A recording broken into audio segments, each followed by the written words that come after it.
Séninger-Arnoux, conseillère municipale à Épinal, déléguée au Conseil des jeunes. Donc aujourd'hui c'est la journée de découverte du handisport organisée par le Conseil des jeunes en partenariat avec l'association Handisport Épinal-Golbet. C'est la découverte de différents sports. Donc, derrière le basket en fauteuil, il y a la pétanque, la boccia, la pétanque sur chaise, le ping-pong, le golf, le tir à la carabine et également le tir à l'arc grand. Bon, c'est la promotion du sport en handicap.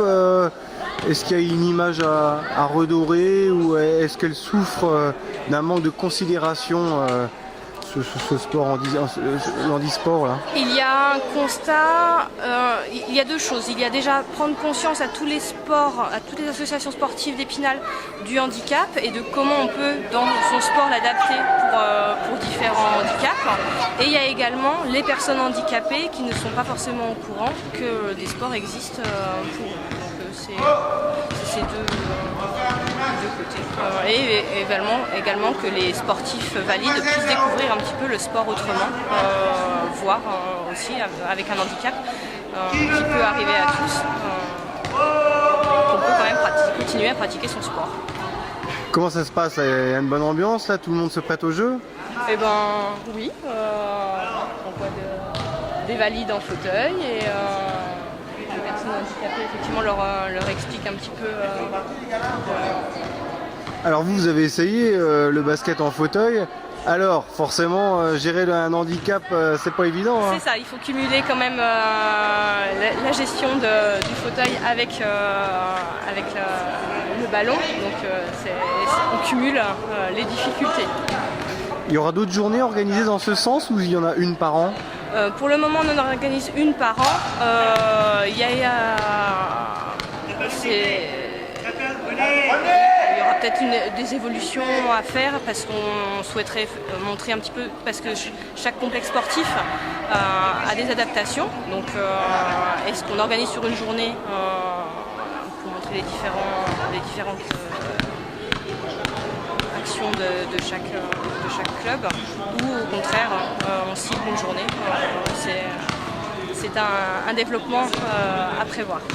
Pour conclure, la halle de sport se prête à merveille pour ce genre de journée, j'imagine? La halle des sports, c'est vrai, est effectivement parfaite puisque accessible de plein pied pour une grande halle multifonction et également un accès sur les autres salles par ascenseur. Ça y est. Eh ben bravo. Magnifique. Magnifique. Mais c'est pas si simple. Non, c'est pas si simple. Attends. Bah bien sûr. Bravo. Ça y est. Allez, pip pip. C'est vraiment marrant. Bravo. Excellent. Rien, hein.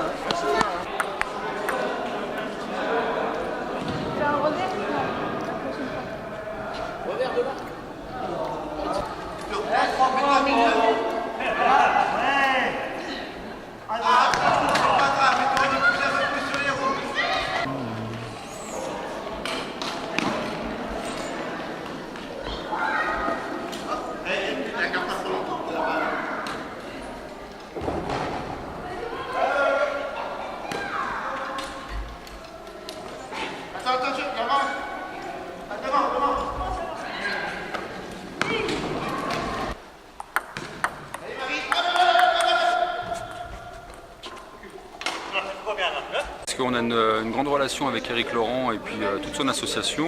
Ils sont bien souvent au Palais des Sports. On les accueille volontiers, on fait des matchs exhibition à la mi-temps des matchs de Némin. Pour nous, il est important que le Jet Vosges soit immobilisé aussi pour le monde de l'handicap. Voilà. Bon, c'est important de se mettre dans leur situation. Alors justement, quelles sont les sensations quand tu es en fauteuil? Il fait chaud, hein. C'est chaud, c'est dur, mais c'est vrai qu'il faut avoir de bons bras pour faire du fauteuil. Mais quelque part, on a beaucoup de similitudes bien sûr avec notre jeu traditionnel, les blocs, les passes. C'est quelque chose de très intéressant. On a eu la chance d'avoir l'année dernière la Coupe de Lorraine à Épinal de handisport. On a vu des matchs exceptionnels, exceptionnels. Bon, c'est l'occasion de mettre en valeur justement le handisport et les jeunes qui le méritent. Oui, tout à fait. Et puis pourquoi pas un jour, à l'avenir, trouver à ce qu'il y ait peut-être une section, si on y arrive, au JET, peut-être d'handisport. C'est pas simple à monter, c'est des fédérations différentes, mais on fait déjà du relationnel entre ces deux associations, on s'entend super bien. Éric Laurent fait un travail phénoménal. Et puis voilà, donc c'est un plaisir de travailler à ses côtés quand on le peut et quand on est prévenu longtemps à l'avance, on peut peut-être faire de belles choses encore. Il y aurait besoin d'une mise aux normes, notamment des douches au Palais des Sports, explique-nous tout. Oui, ce serait plus simple d'avoir des douches adaptées, mais c'est peut-être à étudier, c'est peut-être pas simple non plus pour la ville, mais c'est clair que oui, il peut y avoir peut-être des infrastructures qui permettent d'accueillir le monde de l'handicap au sein du Palais des Sports, mais il y a toujours une solution à un problème. Bon, on conclut sur le JET qui est dans la Drôme à Saint-Vallier face au second du championnat. Mission très délicate, mais tant qu'il y a de la vie et de l'espoir, c'est ce qu'on se dit? Tout le temps. Et je pense qu'on peut faire un coup ce soir et confirmer contre Avignon. Voilà. Oui, Avignon qui est un mal classé, qui est quasiment relégué, c'est pas encore fait non plus. Peut-être, oui, tout à fait. Donc on verra bien ce soir et puis sur les coups de 22 h ce qui va se passer.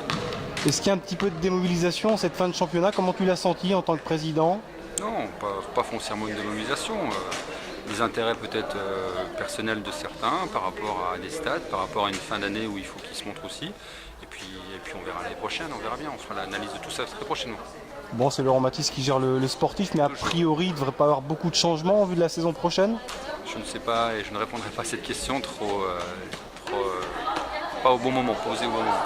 On finit la saison gentiment, même si contre Mulhouse, tout le monde a prouvé qu'ils étaient présents quand même. Oui, pas gentiment, on va finir le travail et on va faire tout ce qu'il faut pour essayer d'accéder aux playoffs. Malheureusement, les cartes sont plus dans notre main et on verra bien.